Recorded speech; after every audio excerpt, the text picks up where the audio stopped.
그래도 선생님은 사실 저녁 시간이고 강의 일정은 사실 좀 빨리 하려고 했거든요. 갑자기 폭우 때문에, 그쵸? 폭우 때문에. 그래서 학생들이 안 나올 것 같아가지고 폭우 때문에. 그래서 좀 걱정을 했는데 그래도 이렇게라도 이렇게 나와주셔서 감사하네요. 그래서 열심히 또 해볼게요. 자, 이렇게까지 나오신 분들은 다 국가직이나 지방직은 다 안 되셨죠? 혹시 국가직이나 지방직 되신 분 있어요? 혹시? 아주 간절하신 분이네. 자, 아무튼 열심히 하셔가지고 좋은 결과 어떠니 2시간 한 반 정도 진행할 거죠. 2시간 반 정도 진행할 건데 이 2시간 반이 뭐 앞으로 선생님하고 같이 뭐 어떤 함께 최종 합격까지 함께 하게 될지 아니면 어떨지는 모르겠지만 좀 열심히 해서 올해 꼭 공무원 시험이 최종 합격했으면 좋겠네요. 아직 발표는 안 났지만 아마 제 생각에는 대부분 합격하실 거예요. 그죠?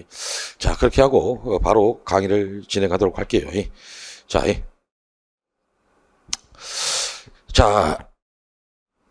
선생님이 계속 사실 거의 하루도 안 쉬고 강의해요. 사실 어제도 강의했었고 내일도 강의했고 이렇게 쌓아놓고 강의해요. 쌓아놓고 다 달라요. 뭐 교행, 뭐 지방, 인천, 서울 막 이렇게 쌓아놓고 막 강의를 매일 이 자리에서 하거든요. 사실 좀 쉬려고 좀 해야 되는데 또 군무원은 또 안 할 수가 없고 또 군무원은 사실 지방직이라든가 이러니 교육행정직이나 이런 직렬보다 면접이 상당히 중요하거든요. 그래서 사실은 군무원 면접은 정말 대충 할 수 없어요. 오히려 지방직보다 훨씬 더 면접이 더 중요합니다. 그것은 이제 오늘 강의를 듣다 보면 무슨 말인지 이해가 될 겁니다. 자, 첫 페이지, 2페이지부터 차근차근 시작할게요. 자, 군무원 면접 일기 1회의 마음으로 유정의미를 거뒀으면 좋겠다 그랬죠. 이 말은 잘 알 겁니다. 이제 기회란 한마디로 늘 있는 것이 아니다. 그런 뜻이죠. 그래서 한 번 놓치면 다시 돌이킬 수 어렵다라는 뜻이죠. 그래서 여러분들한테 면접의 기회가 주어진다면 바로 그런 마음으로 여러분들이 바로 여러분들이 면접에 들어가는 순간이 바로 단 한 번의 기회라는 그런 마음으로 어떠니 면접 준비를 했으면 좋겠다 그런 취지에서 선생님이 일기일회라는 말을 썼습니다. 이것은 이제 사실 지방직 때도 같은 말을 썼었어요. 보통 그런 말 있잖아요. 인생에 있어서 3번의 기회가 오더라. 여러분들이 이번에 만약에 면접을 보게 된다면 그것이 한 번의 기회라고 생각하시고 정말 최선을 다했으면 좋겠다라는 겁니다. 그 점을 먼저 드리고 겁니다. 그리고 또 한 가지 이제 공무원 사실 면접을 준비하신 분들이 제가 강의를 해보면 간절한 분들이 상대적으로 많아요. 대체적으로 당연히 국가직이라든가 예를 들면 지방직이 합격하신 분들은 이제 군무원까지 합격하는 경우도 많이 있어요. 그런데 이제 실제적으로 그들은 이제 그런 학생들 같은 게 대부분 국가직이나 지방직으로 빠지지 사실 군무원으로 빠지진 않아요. 그렇죠? 그런 점에서는 조금 더 군무원 같은 점수가 낮더라도 어떠니 나중에 어떤 약간의 노쇼가 생길 수 있기 때문에 절대 포기를 해서는 안 된다라는 겁니다. 비록 커트라인이 있더라도 나중에 최종 필격자 발표되면 비록 내가 컷이더라도 최선을 다하는 마음을 가져야 된다라는 겁니다. 자, 그 점을 먼저 말씀드리고 그 다음에 군무원분들은 어쨌든 간에 국가직 9급이라든가 또 지방직 9급이라든가 떨어진 분들이 사실 대부분이에요. 그렇기 때문에 또 직장 다니다가 준비하시는 분도 의외로 많아요. 그죠? 그만큼 간절한 분이 많다는 것이죠. 아무튼 오늘 특강도 어떤 뭐 열심히 하겠지만은 나중에 이제 여러분들 혹시 이제 정규 강의를 어떤 하게 된다면 가장 제가 국가직 다음으로 가장 신경을 써서 강의를 하게 될 거라는 것은 선생님이 약속을 할 수 있어요. 왜? 여러분들이 그만큼 간절한 것을 선생님이 누구보다 잘 알기 때문에 최선을 다할 거예요. 그래서 여러분들 강의 프로그램 같은 거 봤지만 상당히 좀 타이트한 어떤 프로그램이에요. 뭐 정규 강의 이루어지고 그 다음에 예를 들면은 또 핵심 요약 정리 있죠. 그것도 진행하죠. 그 다음에 또 1:1 개인 코치까지 하죠. 그러니까 눈으로 보여주기 위한 강의가 아니라 선생님은 계속 강의해요. 그러고 나서 여러분들이 어떤 1:1 코칭을 더 받고자 하는 어떤 열정만 있다면 선생님은 또 추가로 보충 수업을 또 해요. 선생님은 그런 어떤 학생들에 대한 약속 같은 것은 직접 눈으로 보여주기 위한 어떤 면접 강의 프로그램이 아니에요. 일부 학원에서는 어떤 선생님 강의에 반도 안 돼요. 근데 보여주기식 위한 어떤 그런 거, 그 대충 해도 된다 이런 거. 선생님은 절대 대충이라는 건 없어요. 그죠? 성적이 높고 나중에 혹시 그냥 최선을 다해야 된다. 그것이 선생님의 어떤 강의 철학이고 지금까지 23년 강의를 하면서 그 철학은 바뀌지 않았었어요. 단 한 명의 선생님이 수강생 듣더라도 그 학생이 최선을 다한다는 것, 그것이 선생님 철학이라는 그 철학은 놓치지 않을 것이고 분명히 약속드리지만은 군무원은 면접이 그만큼 중요하기 때문에 선생님이 신경을 많이 써주겠다는 것은 분명히 약속드릴게요. 자, 그 다음에 학생들이 가장 궁금해하는 것들이죠. 최종 합격자 결정 방법이죠. 그래서 선생님이 공무원 면접은 중요하다고 이야기했죠. 자, 기본적으로 평가 요소가 있어요. 책을 보시면 평가 요소가 5가지의 어떤 평가 요소죠. 첫 번째, 공무원으로서 정신 자세. 그 다음에 전문 지식과 그 응용 능력. 그 다음에 의사 표현의 정확성과 논리성. 그 다음에 창의성, 의지력, 발전 가능성. 그 다음에 뭐 어떤 여러분 도덕성이라든가 A, 품행 이런 걸 보는 어떤 5가지 이것이 평점 요소예요. 그죠? 그래서 이것을 이제 이 5가지 요소를 가지고 예를 들면은 질문을 하는 것이죠. 예를 들면 군무원으로서 정신 자세 이런 거 유형이라면 예를 들면 뭡니까? 왜 군무원에 지원 동기 같은 것도 일종의 정신 자세로 볼 수가 있겠고 왜 일반 행정직이 아닌 군무원이냐 이런 질문도 뭐 공무원의 어떤 정신 자세라고 되겠고 뭐 그다음에 군무원과 군인의 차이점이 뭐냐 이런 것들 있죠. 이런 것들도 일종의 군무원으로서 정신 자세 아니면 또 군무원으로서 가장 중요하게 생각하는 어떤 직접적으로 물어봐요. 직접적으로. 군무원으로서 가장 중요하게 생각하는 어떤 자세, 덕목, 공직 가치 이런 식으로 표현을 바꿔서 물어보죠. 그런 것도 다 어떤 일의 평가 요소가 되는 것이고 그다음에 전문 지식과 그 응용 능력이죠. 특이하게 군무원은 이런 전문 지식과 그 응용 능력을 여러분들이 배웠던 전공 지식을 통해서 꼭 물어봅니다. 그래서 일반 행정직 같은 경우는 보통 행정학이나 행정법을 말하는 것이고 그렇죠? 행정학이나 행정법을 물어본다는 것이고 그다음에 기술직 같은 경우는 당연히 해당 직렬의 전공 지식을 물어요. 여러분들 그러니까 군무원은 어쨌든 간에 여러분들이 필기시험 때 공부했던 과목 있죠. 전공 과목을 꼭 물어본다는 거예요. 보통 일반 행정직 같은 경우는 좀 면접과마다 다르긴 하지만 보통 한 문제 내지 2문제 정도 안 물어보는 경우도 많아요. 상대적으로 국방부나 이런 쪽 같은 경우는 잘 안 물어보는 경우도 많아요. 그런데 일반적으로 물어볼 때 여러분들의 전공 지식을 가지고 물어본다는 거예요. 그 점만 여러분들 알고 계시면 돼요. 뭐 주로 이제 그것도 면접관의 성향에 따라서 일반 행정직 같은 경우는 행정법을 좀 더 물어볼 수가 있겠고 아주 여러분 배웠던 것들이야 다. 예를 들면 뭐 손해배상과 손실배상의 차이점이 뭐냐 이런 거, 인가와 허가의 차이점이 뭐냐 이런 것들이라든가 다 배웠던 거니 행정 대집행이 뭐냐 이런 것들이죠. 그런 것들이죠. 그런 것들이 일반적으로 물어본다는 거. 그래서 따로 사실은 공부할 필요는 없어요. 여러분들이 평소 공부했던 내용으로 충분히 답변할 수 있는 것이죠. 이제 그런 것은 이제 면접관이 이제 질문 리스트라는 게 있어요. 그걸 보고 이제 여러분들한테 질문을 하는 것이죠. 소책자가 있어요. 그걸 보고 질문하는 거예요. 면접관들이 전공 지식 알겠어요? 솔직히 말씀드리면. 그러니까 여러분들이 훨씬 더 잘 알지? 그래 안 그래요? 그래서 행정직 같은 경우는 한 문제, 2문제 정도가 물어본다. 그 다음에 기술직 같은 경우는 보통 2문제 정도, 2문제에서 3문제 정도 물어본다. 이렇게 생각하시면 돼요. 그래서 사실은 이제 전공 지식 같은 경우는 여러분들이 훨씬 잘하지. 어떤 면접 강사가 더 잘하는 건 아니에요. 하지만 전공 지식 하나 모른다고 면접에서 미입을 준다거나 면접에서 안 좋은 평가를 한다든가 그런 건 없어요. 그죠? 다만 여러분들이 이제 평소 공부했던 내용을 다시 한번 훑어보는 정도. 나중에 교재에 보시면 기출 세트들이 있어요. 그 정도만 준비하신다면 그리고 나머지 혹시 모르는 질문이 나온다면 여러분들이 충분히 다 답변할 수 있는 것들이다.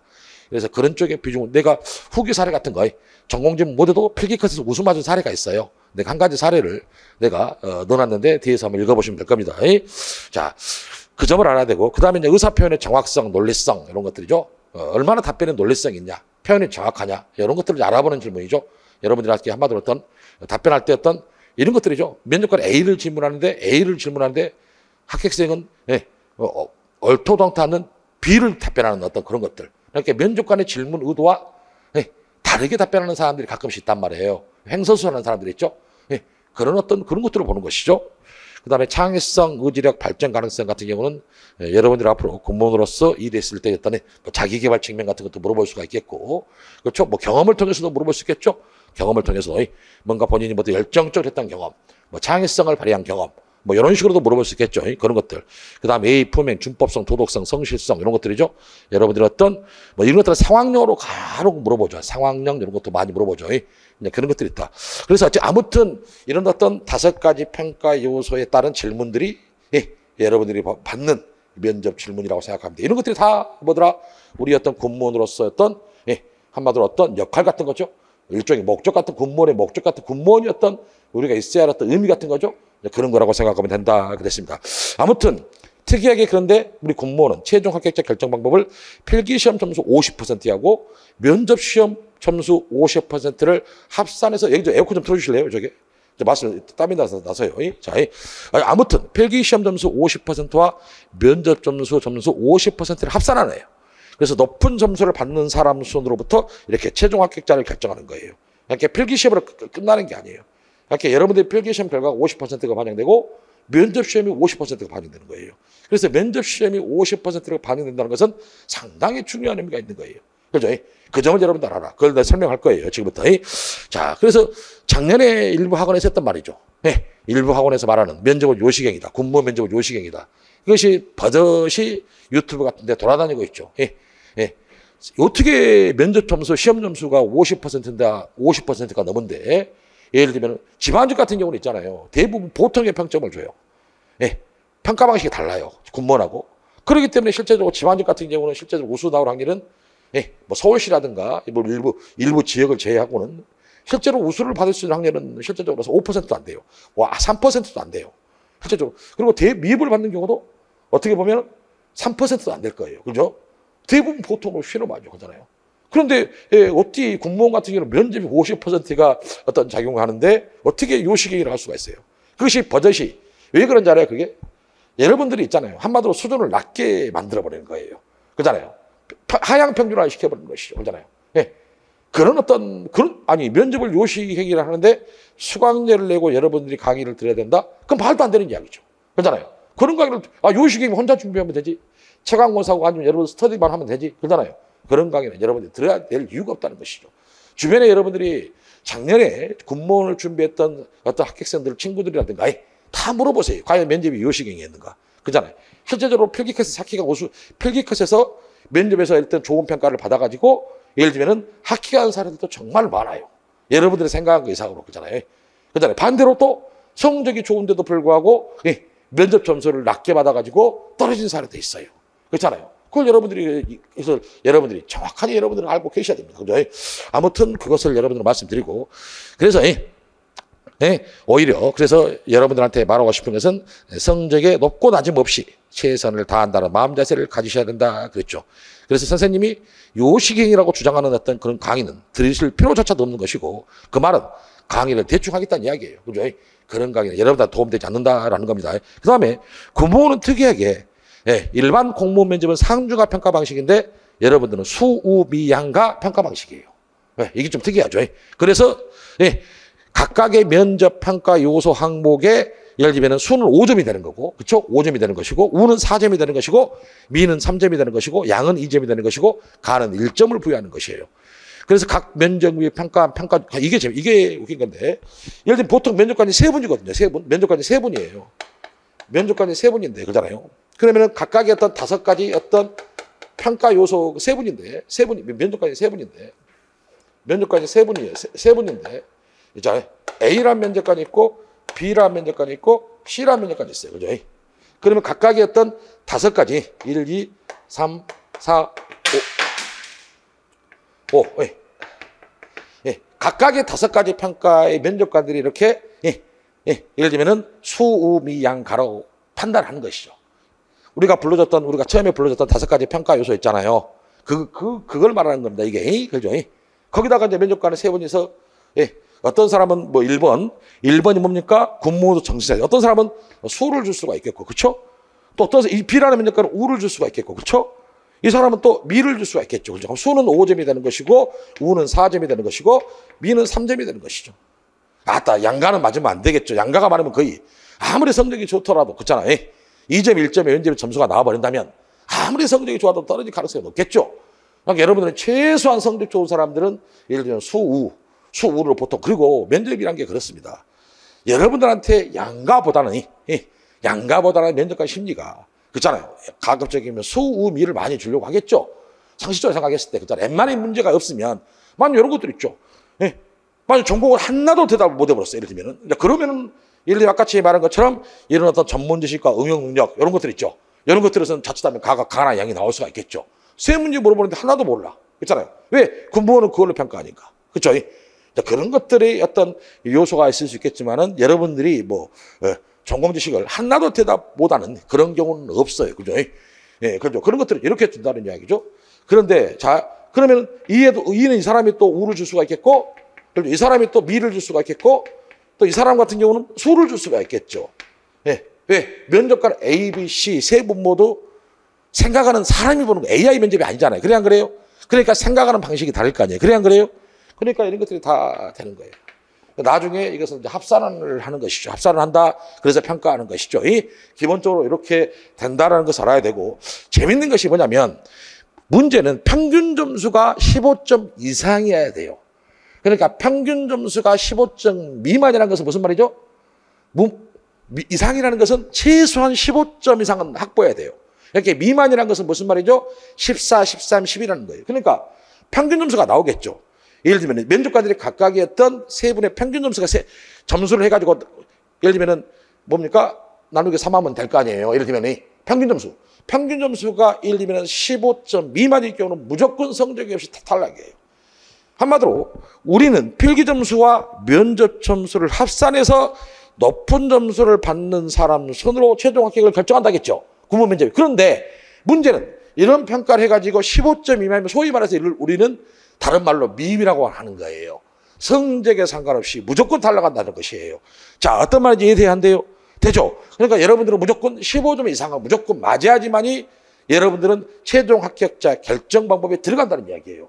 무조건 15점 이하면 무조건 나는 안 된다, 미입이다 이렇게 생각하시면 돼요. 자, 이해돼야 한대요? 왔다, 이해돼야 한대요? 뒤에 학생 이해되지? 그잖아. 그래서 여러분들은 기본적으로 이렇게 군문이 미입이 없는 것이 아니에요. 이처럼 첫 번째 과정이 15점 이하일 경우죠. 이하일 경우에는 미흡 요소로 탈락하게 된다. 그걸 아셔야 돼요. 그 다음에 또 한 가지 요소가 있어요. 미흡 요소가. 면접위원회 가반수가 2개 이상의 평점 요소에 가로 평정한 경우죠. 가로 평정. 그 말이 무슨 말이냐면, 자, 면접관이 세 분이니까 과반수면은 2명 이상을 말하는 거예요. 그죠? 그러면 만약에 A라는 항목에, 자, 두 번째 설명을 해드릴게요. 자, 봐봐. 자, 면접관 세 명이 계셔. 자, 첫 번째 우리가 평균 15점 이하면 무조건 탈락이라겠죠? 자, 두 번째 어떤 경우냐면 면접관 A, B 세 분 중에서 세 분 중에서 2개 이상의 평점이 가가 나오는 경우를 말하는 거예요. 그러니까 A라는 사람이 예를 들면 A라는 사람이 올 수를 줬다 가자. 올 수 이렇게 줬다 가져갑시다. 그런데 B라는 사람은 여기서 가가 나왔어. 또 C라는 사람은 어떻게 됐어? 여기서 나머지는 수 나오더라도 어떻게 되겠어? 과반이제. 자, 과반. BC 과반이제. 과반이 가가 2개 이상이 나와버렸지. 그래, 안 그래? 5가지 평점. 어느 요소에는 상관이 없어. 그러니까 나머지 예를 들면 가정을 하는 것이 시나리오로 그런 거야. 모두 A는 월수, B는 우수가 3개. 점수로 보면 엄청 높잖아. 이게 15점, 5점이니까 25점에다가 이거 수 몇 점이요? 점수로 보면 5, 3, 15에다가 17, 여기도 17이요. 점수로 보면은 25점, 17, 17이면은 엄청 높은 거잖아. 그래, 안 그래? 그런데 중요한 것은 면접관 과반수가 가가 2개가 나타나. 어떤 항목에 상관없어. 이런 경우도 무조건 미비야. 이해됐죠? 무슨 말인지. 그렇잖아요. 자, 이런 경우가 그럼 또 한 가지 또 사례가 있어. 또 한 가지 사례가. 어떤 사례냐면 면접관 세 분의 과반일제 과반. 과반에서 똑같은 항목에 가가 있었을 경우야. 2개 있어요. 예를 들면 이런 것들이죠. 봐봐봐.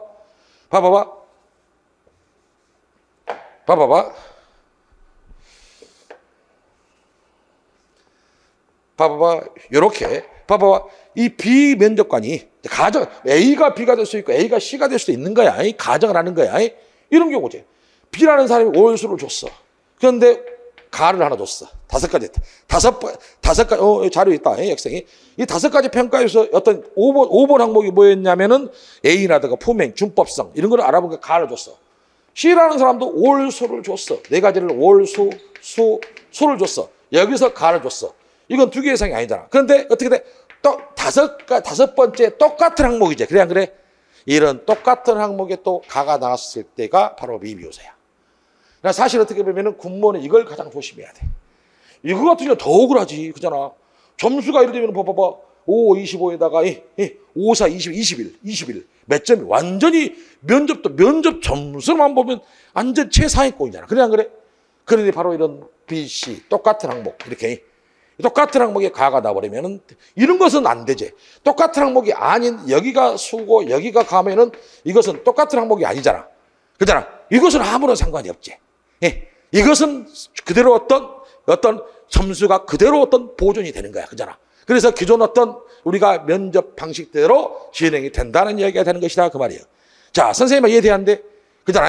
그러니까 여러분들은 바로 이처럼, 만약에 여기 수가 나오고 여기 수가 나왔어. 그런데 여기가 가고 여기도 가야. 그럼 똑같은 항목이네.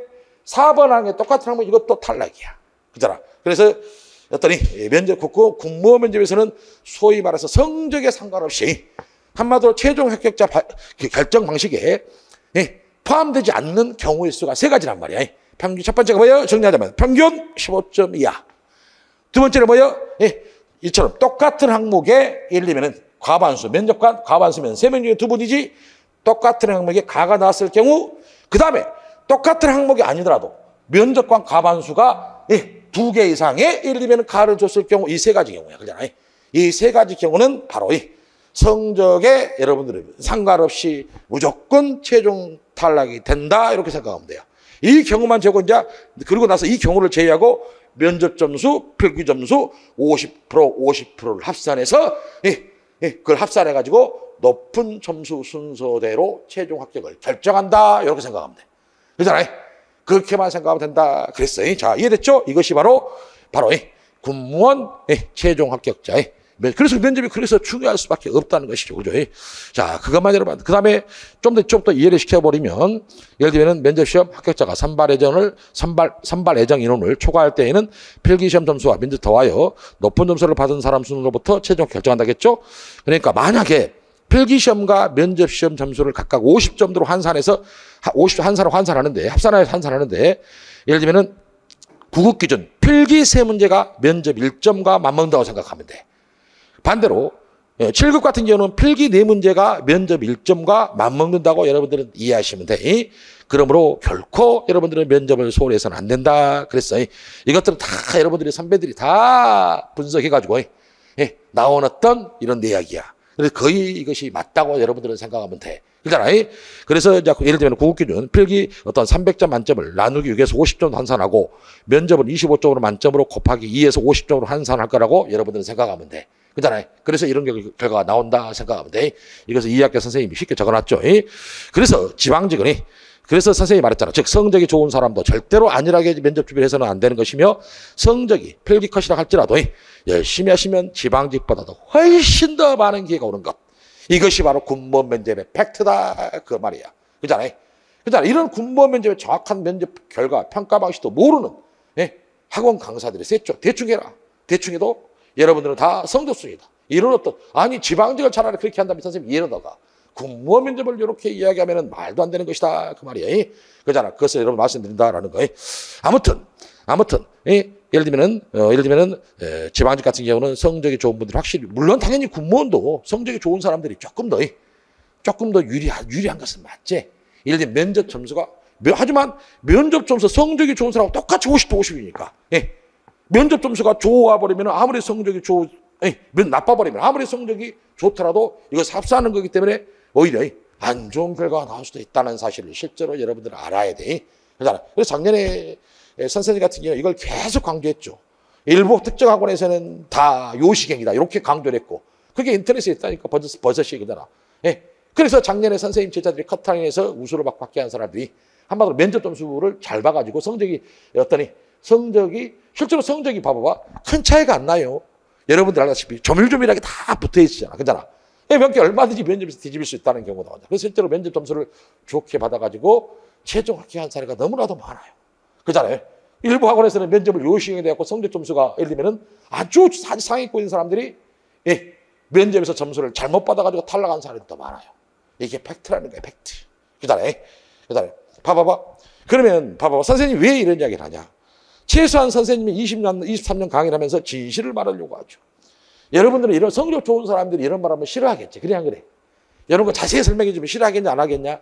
그잖아. 왜? 면접에 대한 부담감 느끼니까. 그잖아. 하지만, 그러니까 일부 학원에서는 성적 좋은 사람은 타겟을 하는 거야. 왜 그러겠어?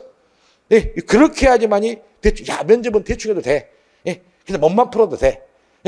그러니까 학생들의 입장에서는 면접을 뭐하러 열심히 해? 선생님 같은 경우는 처음에도 말했잖아. 처음부터 시작할 때 말했잖아. 절대 군무원 면접 준비를 최소한 선생님 수업을 한 명을 듣더라도 나는 최선을 다한다겠잖아. 그잖아. 국가적 다음으로 열정을 발휘해서 한다겠잖아. 그래서 프로그램도 지방직이나 이런 것보다 훨씬 더 프로그램이 타이트해. 선생님 카페에 그대로 시간표 프로그램이 있어. 그냥 비교해보면 알 거야. 여러분들이. 그잖아. 그 왜? 그만큼 면접이 중요하기 때문에 선생님 프로그램을 타이트하게 하는 것이야. 그잖아. 그래서 여러분들 말하고 싶은 것은 뭐냐면은 내가 왜 이런 이야기를 하냐면 내가 서두에 말했잖아요. 군무원 면접 준비하는 사람들은 간절한 사람이 많다겠잖아요. 지방직이라든가 여러분들 군무원 학교 가면 다 오지로 발령나는 거 알고 있잖아요. 웬만하면 오지로 발령나고 그다음에 순환근무 때문에 여기저기 막 돌아다니는 거 다 알고 있잖아요. 또 군대란 특수한 조직 내에서 여러분들은 생활하잖아요. 그렇잖아요. 군대 내에서 일을 하잖아요. 그럼 실제적으로 여러분들의 어떤 주의 어떤 명령체계는 그 소속기관 장의 명령에 따를 수밖에 없는 그런 어떤 구조 내에서 여러분들은 생활해. 여러분들은 어떠니 뭡니까? 당연히 여러분 똑같은 일반직 공무원하고 똑같은 혜택이 주어져요. 뭐 승급이라든가 보수라든가 다 똑같아요. 그런데 군대라는 어떤 특수한 조직 내에서 어쨌든 간에 군대의 어떤 조직은 그 어떤 예를 들면 어떤 여러분들 대대에 어떤 들어가 있다. 그 대대장이 장이 되는 거잖아요. 그렇잖아요. 그러니까 그 어떤 장의 어떤 여러분들의 명령이라든가 이런 것들을 받을 수밖에 없는 그런 구조란 말이죠. 눈치를 한마디로 많이 봐요. 솔직히. 그래서 그런 어떤 일을 해야 돼요. 심지어 이런 말도 들어봤죠. 앞으로 어떤 우리나라 같은 경우는 보통 50만 정도가 있어야지만이 예를 들어 군 병력이 50만 정도가 있어야지만이 남북 대치 상황에서 국가 안보 이런 것들을 잘 할 수가 있어요. 그런데 지금 계속해서 저출산 문제로 인해서 예를 들면 계속해서 어떤 군인들이 장병들이 줄어들고 있다는 사실은 알고 있잖아요. 그렇죠? 그래서 여러분들한테 최근에 용병제라니 그런 말이 나오는 거예요.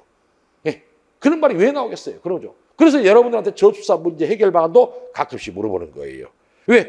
이 저출산 문제야말로 바로 우리 군 안보와 직결되어 있기 때문에 그러는 것입니다. 다 이유가 있는 거예요. 그렇잖아요. 그래서 최근에는 뭐라고 합니까? 군무원들은 여러분들은 단순히 여러분들의 전문성을 발휘해서 군인들이 전쟁에서 승리할 수 있도록 후방에서 어떤 전문성을 발휘해서 어떤 적극적인 도움을 주는 그런 어떤 역할들을 하잖아요. 그잖아요. 근데 요즘에는 어떤 말 나옵니까? 군무원도 한마디로 군무원의 예를 들면은 군인화 이런 말도 들어봤죠. 최근에 그런 논의가 상당히 많아요. 심지어는 실제적으로 그렇게 갈 수가 있어요. 예를 들면은 그만큼 군무원 일이 사실 힘든다는 것이죠. 힘들어요, 사실이. 그죠? 또 군대란 조직 내에서 움직이기 때문에 아무래도 일반직 공무원보다는 좀 더 폐쇄적인 의기질서가 강한 그런 어떤 조직 문화잖아요. 그게 힘들어요. 그죠? 그런 힘든 일을 여러분들이 근무하려고 하죠. 그래도 예를 들면은 여러분들이 어디 가서 일반 사기업 다닌 거, 중소기업 조그만 데 다닌 것보다 나으니까. 솔직히 말하자면 그렇잖아요. 그만큼 힘든 일을 해. 그죠? 그렇게 힘들게 어떤 공부에서 군무원이라도 내가 학교 군무원 신분이라는 어떤 공무원을 갖고자 하는 건데 대충 준비하면 되겠습니까? 그잖아요. 얼마나 간절한 사회 많은데. 그잖아요. 직장 다니는 사람들도 많아요. 군무원 같은 경우는. 그런 분들이 많은데 어찌 대충 선생님이 강의를 할 수 있겠냐 그 말이죠. 이제 아무튼 선생님은 열심히 하겠다라는 것만 말씀을 드릴게요. 자, 그러면 지금부터는 군무원 면접이 어떻게 진행되는지 내가 간단히 설명해 드릴게요. 이런 기출 세트 등은 일부 후기들은 선생님 어떤 군무원 교재에 다 수록이 돼 있고 나중에 이제 여러분들이 수업을 듣게 된다면 또 단톡방에 지금 선생님 단톡방이 있죠? 거기서 오픈돼서 선생님 수업을 안 듣더라도 여러분들 상담도 많이 도와줄 것이고 또 수강생한테는 또 따로 제공할 자료가 있지만 수강생들한테 예를 들면은 자료 줄 건 따로 주더라도 비수강생들한테도 면접 수트도 짜줄 것이고 또 여러분들의 상담 같은 것도 도와드릴 테니까 가급적이면 단톡방에 들어와 계시면 좋아요. 선생님한테 수업을 들어라. 그것은 강요하지 않습니다. 아무튼 수업을 듣고 안 듣고는 여러분들이 판단하는 것이죠. 아무튼 그런 여러분 이것이 그러니까 공무원 면접 어떻게 진행되는지를 내가 설명해 줄 건데 예를 들면 이것이 전체는 아니야. 개인별로 조별로 또 어떤 직렬별로 약간씩은 차이가 있을 수는 있어요. 하지만 보편적인 입장에서 선생님이 분석한 내용을 알려주는 군무원 면접이 이렇게 진행되는구나. 그런 어떤 개념만 여러분들이 알고 계시면 된다. 그런 취지의 설명해 드리는 거 알아야 되니까. 어디에다 내가 비중을 두고 공부해야 되는지. 예. 이런 것들을 여러분들이 알아야, 그러고 나서 알아야 될 거 아니야. 그러고 나서 답변에 대한 어떤 좋은 답변을 연습하는 것은 여러분들이 면접 준비 과정에서 해야 할 노력들이고, 그래, 안 그래? 그잖아. 방향성 정도는 여러분들이 알고 갔으면 좋겠다는 거야. 예. 근데 이것이 있어요. 어차피 전공 지식이란 것은 사실 여러분들이 평소 실력에서 비롯되는 거기 때문에 실제적으로 큰 차이가 안 나요. 그런데 공무원 면접 질문들을 보면 사실 어느 정도 예측 가능한 질문들이에요. 과거에 여러분들이 기출되었던 질문들만 좀 어느 정도 연습을 하더라도 그렇잖아요. 다 답변할 수 있는 것들이에요. 그런데 있잖아요. 선생님이 나중에 이제 강조하겠지만은 여러분들 있죠. 누구나 예측 가능한 질문에서 차별화를 둘 수 있느냐, 이것이 핵심 포인트예요. 자, 면접을 보는데 얘들이 대부분 다 뻔한 이야기를 하는 거예요. 뻔한 답변을 하는 거예요. 그러니까 면접관의 예측 범위에서 벗어나지 않는 답변들을 한단 말이에요. 그러면 대부분 그런 학생들 같은 경우는 수는 나오기 힘들겠죠. 우나 미를 많이 나오겠죠. 그러다가 답변이 엉뚱한 답변을 해버리면 가양이 나올 수가 있겠고, 그렇죠? 대부분 우나 수나 나온단 말이에요. 그렇기 때문에 군무원 면접은 차별화가 시킬 수가 있다는 거예요. 하지만 나는 이런 어떤 누구나 예측할 수 있는 질문이라도 뭔가 스토리가 있어, 내 답변 속에서 뭔가 스토리가 있어, 뭔가 공직관이 배어 있어, 이런 답변들을 한다면, 뭔가 노력했다, 그런 답변을 보여준다면 수를 맞아요. 그래서 군무원 면접은 오히려 수 맞히기가 조금만 노력한다면 대부분 수를 맞아요. 왜 그런지 알아요? 군무원 면접 같은 경우는 직장인들 같은 경우는 강의 듣고 이렇게 준비하는 사람들이 많지가 않아요. 그죠? 당장의 현실이니까, 먹고 살아야 되니까 강의를 타이트하게 들으면서 하기 힘들어. 또 최악의 면접 준비가 뭐냐니까 이런 비싼 돈을 주고 스피치 학원 다니는 사람들. 정말 도움 안 됩니다. 스피치 학원 정말로 10배의 가치보다 차라리 선생님 오프트강 1시간이 더 효과가 돼 있어요. 그런 어떤 쓸데없는, 그잖아. 그런 어떤 비용에 투자하지 마라. 비싸게도 주구장창 비싸요. 그잖아요. 그리고 또 일부 또 노량진 학원가에서 뭐라고 말합니까? 면접은 요식이라고 말하죠. 그러니까 여러분들은 최소한 선생님 면접 강의 듣는 사람들은 오픈 강의를 들어도 상관없어요. 뭔가 열심히, 내가 오픈 강의 목적이 뭔데요? 한 가지밖에 없어요. 선생님이 여러분들 수업을 듣고 안 듣고는 저한테 중요하지 않아요. 왜? 여러분들의 인생이니까 그러잖아요. 그러니까 여러분들이 중요하지 않아요. 이 오프특각 하는 목적지, 처음에 말했지만 군무원 준비하는 사람들은 간절한 사람이 많다 그 말이에요. 최소한 선생님 오늘 강의를 듣고 간절하게 준비를 해봐라 그 말이에요. 그런 뜻에서 내가 이 오픈 강의를 한다고 생각하시면 돼요. 자, 그 점을 먼저 말씀드리고, 그래서 이런 어떤 방향성을 좀 알고 갔으면 좋겠다라는 취지에서 말씀드리는 거예요. 특이하게 있잖아요. 과거보다는 조금 더, 선생님은 면접의 역사를 알잖아요. 역사를. 그렇잖아요. 그런데 면접 흐름을 보면 점점 더 인성이라든가 이런 질문들이 좀 비중이 높아지고 있더라고요. 점점 더. 그렇잖아요. 국방부 같은 경우는 행정직 같은 아예 그냥 인성 질문들만 다 예를 들면 어떤 질문을 받는 경우도 있고요. 그래서 최근에는 점점 더 여러분들의 인성 질문 비중이 높아지고 있더라고요. 특이한 게 뭐냐면 지금 경기도 면접이 한창 진행되고 있거든요. 그런데 경기도 면접 같은 경우도 과거와 다르게 인성에 관련된 질문들을 많이 물어보더라. 그러니까 인성 관련 질문이 제일 여러분들을 객관적으로 판단하는데 용이합니다. 그렇잖아요. 여러분들이 과거에 어떤 사람을 살아왔는지 질문을 통해서 물어보죠.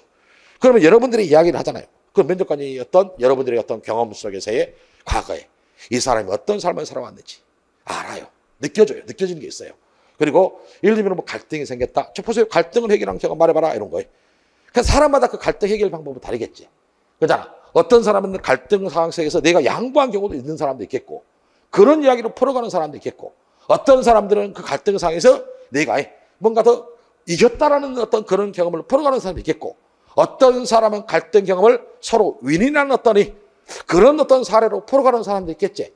과연 여러분들이라면 어떻게 바로 서로 윈윈하는 그런 어떤 갈등 사례 경험을 면접관이 좋아하겠지. 그잖아. 그러니까 경험이라는 것은 무작정 이야기하는 것이 아니에요. 그러니까 경험 속에서는 예를 들면 나의 어떤 행동이라든가 역할이라든가 노력들이 드러나야 된다는 말이에요. 그죠? 그 한마디로 스토리도 있어야 되고, 그 다음에 나의 행동, 역할, 노력들이 드러나야 된다고. 자, 보세요. 여러분들 대학 때 흔한 거 있죠? 조별과제 같은 것을 많이 해봤어요. 조별과제. 그래 안 그래요? 조별과제 봤죠? 그런데 조별과제에서 한 팀원이 보통 조별과제를 하게 되면 4명, 5명이 한 팀이 되잖아요. 그래 안 그래요? 그런데 꼭 조별과제를 하다 보면 꼭 한 명은 팀 리더들이 있어요. 조별과제에 적극적으로 참여하지 않고 대충 그리고 묻어가려고 하고 뭐 자료조사 같은 업무 어떤 분장을 했는데 자료조사 같은 거 해오고 대충 해오고 그런 사람들이 꼭 있어요. 그죠? 물론 그 사람 인성이 나빠서 그런 것이 아니겠지만 그잖아요. 그런데 그런 상황들이 다 한 번쯤 있단 말이에요. 그런데 보세요. 어떤 사람들은 봐봐 우리 팀원 중에 자 조별 과제에 적극적으로 참여하지 않는 사람이 있어요. 그런 사람이 있었어. 너 예를 들면은 그런 경험 이야기를 푼다고 가정해 여러분들이. 그런데 나는 그 상황에서 어떻게 했냐면 하다 쟤는 있잖아. 왜 이렇게 맨날 빠지냐. 짜증나 죽겠어. 야 우리끼리 그냥 제 역할까지 우리가 토마토수로 나눠서 하자. 이렇게 해서 조별과제를 진행하는 사람이 있겠지. 하지만 어떤 조는 이렇게 이야기하지. 야 그래도 조별과제라는 것은 하나의 어떤 팀과제 아니냐. 그래서 어떤 최소한의 어떤 팀 전체가 참여하는 것이 우리가 의의가 있는 거 아니냐. 그래서 그 동료를 설득해가지고 어떻게 해서든지 참여를 시켜서 우리 조별과제가 같이 함께하는 어떤 그렇게 노력을 했더니 그런 경험도 있을 수가 있어. 그래 안 그래? 그잖아. 바로 그런 것들이. 그럼 여러분 같으면 여러분들이 면접관이라면 전자를 좋아하겠어요? 똑같은 경험이지만 후자를 좋아하겠어요? 당연히 후자를 좋아하겠죠. 바로 이 경험이 바로 여러분들의 역할이나 행동이나 노력들이 드러나야 된다. 그 말이에요. 선생님 말이. 자 어떤 말이지 됐지? 무슨 말이지? 자 그런 것들이 경험이야. 그래서 경험이라는 것은 스토리가 기본적으로 있어야 되고 나의 역할 행동들이 드러나야 된다. 노력들이 드러나야 된다라는 것을 반드시 기억해야 돼. 왜? 최근에는 경험형 질문을 꼭 질문 빈도가 높아지고 있어. 무조건 한두 개, 세 개, 많게는 세 개까지 이렇게 물어볼 수 있어. 행정연결 같은 경우는 더 많은 어떤 질문이 이루어진다라는 것을 여러분들이 기억해라. 그 말이에요. 그것만 여러분들이 하고 있고 잠깐만. 자, 그 점을 알아야 되고 그 다음에 그래서 이런 어떤 방향성을 알려주는 수업이다 그랬습니다. 그래서 공군 같은 경우는 이것이 이제 2021년도 기준이야. 2021년도 기준이니까 참고로 여러분들이 알아야 돼. 자, 그래서 공군 같은 경우는 예를 들면은 행정구급 있지? 행정구급 같은 경우 행정직하고 기술직하고 좀 나눠봤어요. 보통 행정직 같은 경우는 인성 질문이 비중이 상당히 높더라. 인성 질문에서는 여러분들의 어떤 경험이라든가 경력이라든가 이 조직생활까지 다 물어보는 다 포함된 것을 말하는 것이에요. 그래서 비중도가 상당히 높더라. 뭐 보시면 또 행정직 같은 경우 보면 자기소개 지원돈 이런 것도 어떻게 보면 인성 질문이죠. 그다음에 지원자의 어떤 점, 장점이죠. 장점을 물어보는 거죠. 이것도 결국은 인성 면접이죠. 그죠? 그다음에 밑에 보시면 전공 과목이죠. 그죠? 전공이죠. 행정학이죠. 행정학 전공 과목을 물어봤네요. 이해충돌 방지법 이런 것들은 뭡니까? 공직관이죠. 공직관. 한마디로 우리 어떤 공무원의 어떤 윤리의식을 한마디로 공무원은 예를 들면 공직윤리라는 게 있어요. 공직윤리라는 게 뭐냐면 공무원이 되면 반드시 일하면서 지켜야 할 도리 같은 거. 공직윤리. 그런데 공직윤리를 점점 더 강화하고 있죠. 공직사에서는. 대표적인 것이 공무원의 3대 B라고 말할 수 있는 음주운전, 성폭력, 금품소시비, 향응. 이런 것들은 실제로 우리가 공무원 3대 B라고 말하거든요. 그런데 처벌을 점점 강화하고 있어요. 점점 강화하고 있다는 거. 그리고 또 공직윤리를 점점 강화한다는 것도 되는 것이고. 그리고 법적으로, 제도적으로 여러분들이 어떤 공직윤리를 강화하는 게 있어요. 대표적인 공무원의 의무, 그 다음에 공무원 행동 강령, 그 다음에 이해충돌 방지법, 김영란법 이런 것들 있죠. 이런 것들이 여러분들이 공직윤리를 제도적으로 법적으로 여러분들이 강화하는 것들이에요. 그러니까 뭐 이해충돌 방지법이라든가 이런 것들 물어보잖아요. 김영란법이라든가 뭐 공무원의 의무를 물어보잖아요. 이거 다 공직관을 물어보는 질문들이에요. 다. 이제 그런 어떤 내용들은 나중에 어떤 자세히 할 기회가 있을 거예요. 이런 것들이 바로 그래서 이런 것들도 이해충돌 방지법은 여러분들이 공직윤리를 물어보는 거예요. 공직관을 물어보는 것이에요. 이해되죠? 무슨 말이지? 그래서 어떻게 생각하느냐 이런 것들을 대설명해 봐라 이런 것들. 임금피크제 같은 경우는 어떻게 보면은 이것이 행정학과 관련된 내용이 있지만 이것은 또 사회 이슈이기도 돼요. 최근 임금피크제에 대한 어떤 논란이 많잖아요. 그래 안 그래요? 그런 것들을 말하는 것이다. 그 다음에 경험이죠. 리더십을 경험. 그죠? 리더십. 경험이죠? 경험. 리더십을 발휘한 경험.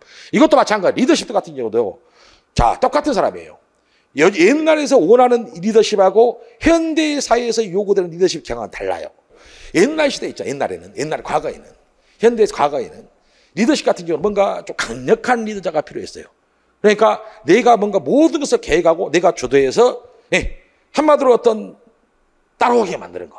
그다음 그리고 지금 시대에는 그렇지 않죠. 지금 시대의 리더십 같은 경우는 과거하고 다르죠. 조직 리더십이죠. 한마디로 팔로워들이죠. 조직 구성원들이죠. 조직 구성원들의 의견을 적극적으로 수행해서 의견을 반영하는죠. 그래서 우리 조직 전체가 잘 나가게 만드는 리더십. 이게 달라요. 그러니까 이런 것들도 리더십 같은 것도 물어본다면 여러분들은 어떻게 이야기해야 되겠어요? 예를 들면 야, 너 리더십을 발휘한 경험이 있냐? 그럼 내가 뭔가 혼자서 주도적으로 뭔가 적극적으로 뭔가 의견을 내가지고 나를 따로 잘 이끌었던 경험보다는 내 생각뿐만 아니라 조직 구성원들의 한마디로 동료들의 팔로워들의 의견을 적극적으로 받아들여서 우리 조직이 잘 나가게 만들도록 노력했던 경험.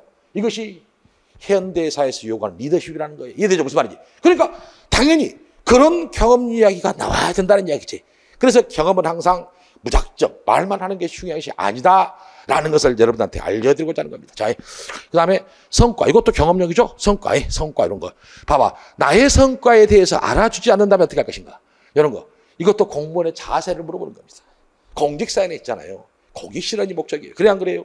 공공의 이익을 우선하는 것이죠. 그렇죠? 예. 일반 사기업과 다른 점이 그거예요. 공무원은 아무리 열심히 해도 어떠니 냉정히 말하자면 거기에 대한 성과를 인정하지 않아주죠. 왜? 공공이익을 우선하니까. 한마디로 공무원은 그래서 희생이라든가 헌신이라든가 사명감 없이는 일할 수 없다는 이야기가 되는 거예요. 하지만 사기업은 그렇지 않죠. 여러분들이 뭔가 열심히 해가지고 회사의 어떤 기여도의 성과의 어떤 기여를 했다면 거기에 대한 어떤 대가가 따르죠. 예, 당연하죠. 그것이 바로 사기. 하지만 공무원은 그렇지 않잖아요. 여러분들은 아무리 열심히 일하든 적게 일하든 그잖아요. 여러분들 어떤 성과적인 측면에서 어떤 기여를 어떠니 인정해주는 그런 게 공직사회는 거의 없단 말이에요. 그잖아요. 그래서 최근에는 이런 것들 문제점. 그래서 이런 것들을 인정 안 해주니까 한마디로 헌신, 희생 이런 사명감을 가지고 일하려고 했는데 요즘에 공직사회에서 그런 어떤 모습들이 보여지지 않아. 그래서 여러분들한테 뭘 강조하죠? 바로 적극행정을 강조하는 거예요. 적극행정. 적극행정이 뭐예요? 여러분들이 이 공공의 이익을 위해서 열심히 일한다 그 말이야. 그러면 거기에 따른 어떤 보상이라든가 인센티브를 각종 인센티브를 부여하는 것이야. 일종의 어떻게 보면 적극행정이라는 것은 한마디로 바로 어떤 공직사에서 여럿이 남아 있는 무사한 일, 태만, 무임승차 이런 것들을 예를 들면은 없애주기 위해서 어떠니 그런 것들을 막기 위해서 최근에 적극행정이 강조하는 거예요. 자, 여러분들이 공무원의 장점이 뭡니까? 당연히 안정성에 있죠. 안정성. 그런데 그 안정성의 의미를 잘 여러분들이 이해를 해야 돼요. 공무원의 안정성이라는 것은 단순히 여러분들이 대충 일해도 월급 나오고 시간 지나면 진급한다. 그래서 그냥 내 할 일만 하고 그냥 하면 말도 오라벨을 적극적으로 추진하면 되지 이런 마인드. 이것은 아니에요.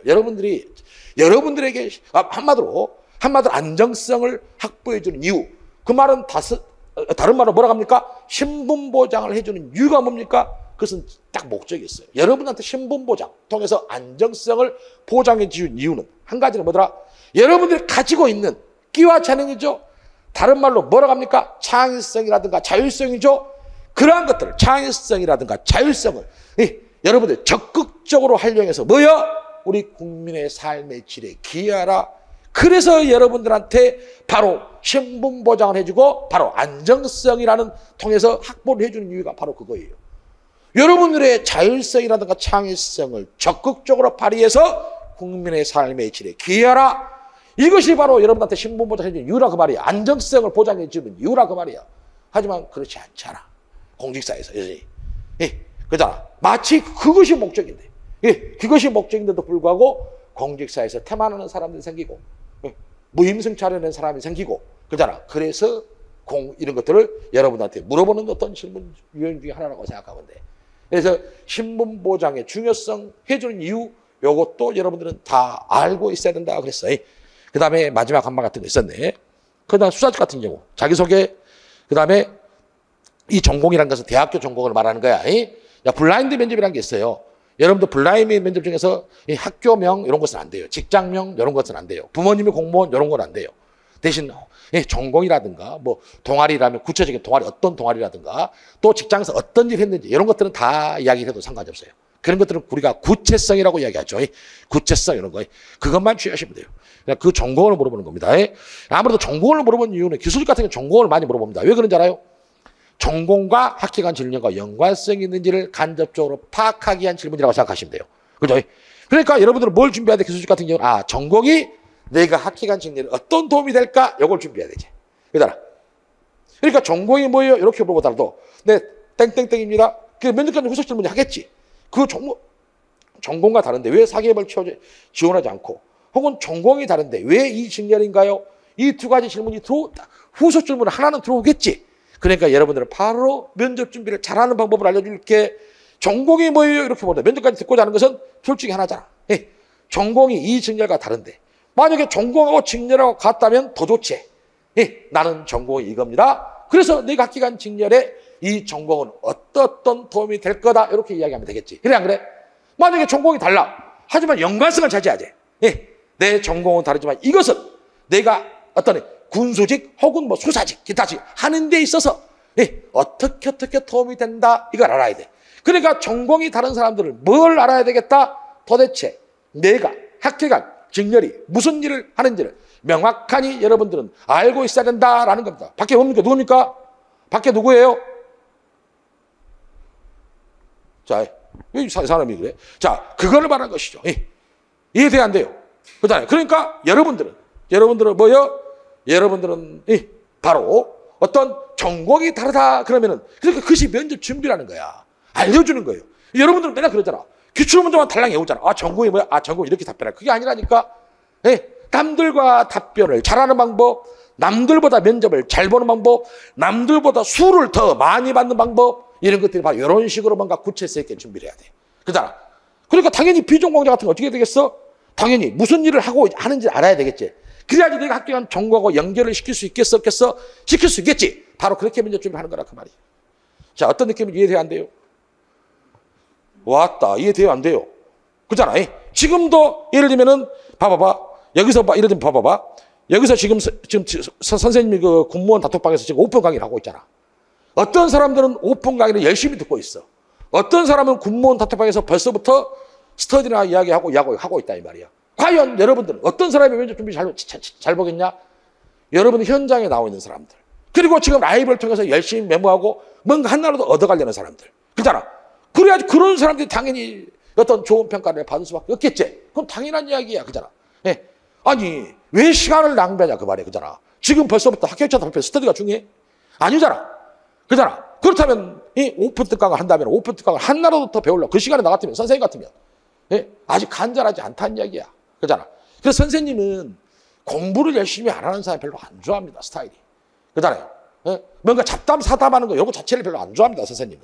아니 면접 준비하는 사람들이 가장 중요한 것이 뭡니까? 지금 이 시점에서 면접 준비를 최고의 면접 준비를 어떻게 할 것인가? 그것이 가장 내 인생과 관련돼 있는데 그것이 가장 중요하지 않습니까? 그렇잖아요. 그래서 사담하고 이런 것 자체를 엄청 싫어해요. 그래서 저는 선생님이 사담방 이런 것 자체를 만들어주지도 않고 싫어합니다. 그렇잖아요. 그러니까 앞으로 지금은 내가 좀 가만히 놔두지만 나중에 사담 이런 거 무조건 강퇴시켜버립니다. 단톡방에서. 그렇잖아요. 자체를 싫어해요. 왜? 하나라도 배워가야지. 선생님 수업 여부는 듣고 안 듣고는 상관없다겠잖아. 한 가지라도 배워가려고 해야 될 거 아니냐. 그래 안 그래? 바로 그것이 중요하다. 그걸 여러분한테 말씀드리고자 하는 겁니다. 자, 그걸 알아라.